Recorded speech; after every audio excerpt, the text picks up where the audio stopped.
तो मैं चाहता हूं कि हमारे बीच, जैसा कि इनका नाम है यथा नाम तथा गुणम, यशव्रत, हाँ यशव्रत का तो नाम ही बहुत जबरदस्त है।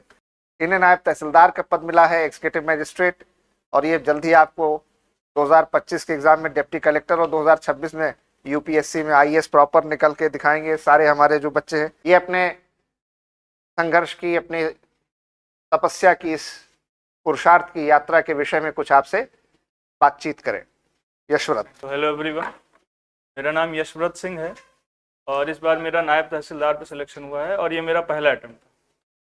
तो मेरी प्रिपरेशन की जर्नी बहुत लंबी तो नहीं रही है, लेकिन कठिन बहुत रही है।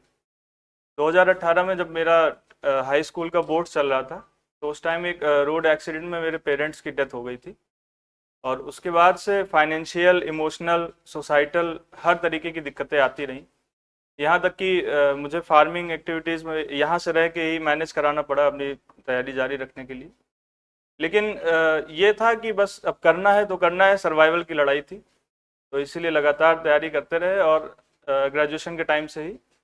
और पहला अटेम्प्ट जब दिया तो मुझे तो पता नहीं था कि मैं एलिजिबल हो पाऊंगा कि नहीं, क्योंकि मेरी डेट ऑफ बर्थ 15 जून 2003 है और उसकी कट ऑफ डेट 1 जुलाई शायद रहती 2003 थी। तो लकीली क्वालिफाई, मतलब उसमें एलिजिबल भी हो गया और इसका जो पेपर था वो मार्च से पोस्टपोन होते हुए दिसंबर में चला गया। तो मुझे ग्रेजुएशन के बाद 7-8 महीने मिल गए थे इसके तैयारी के लिए। तो मैंने दिया और मैंने मेंस की तैयारी पूरी प्री के बाद ही की थी। और इसके लिए हर जीएस का एक अपना नोट्स सिलेबस से और फिर इंटरनेट और बाकी बुक्स से करके बना लिया था, जो कि मतलब मेरे लिए तो हेल्पफुल रहा। तो प्रिपरेशन का तो उतना नहीं, लेकिन लाइफ की जर्नी से मैंने सीखा है कि अगर आपको स्टेबल या फिर स्ट्रांग होल्ड लेना है तो आपको खुद ही मेहनत करनी पड़ेगी।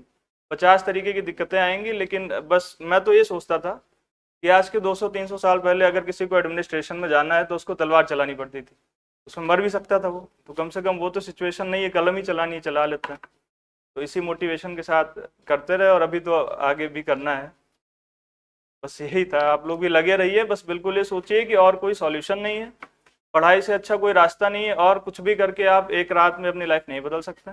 पढ़ाई करते रहिए और मोटिवेशन से करिए, और जब भी हॉल में जाइए तो सोच के जाइए कि मेरा होना है। कॉन्फिडेंस का बहुत रोल है, स्पेशली प्रीलिम्स और मेंस दोनों में। अगर आप कॉन्फिडेंट नहीं है तो फिर आता हुआ क्वेश्चन आप ओवर थिंकिंग करके गलत कराएंगे। मेंस में कॉन्फिडेंस नहीं है तो टाइम पे पेपर पूरा नहीं होगा। तो एकदम ये सोच के जाइए कि मेरा होना है, एकदम सॉलिड अटेम्प्ट करिए और 100% सिलेक्शन होगा 1-2 अटेम्प्ट। यही है। तो यही था। अगर आप लोग के कोई क्वेश्चन हो तो आप पूछ सकते हैं प्रिपरेशन से रिलेटेड। Thank you.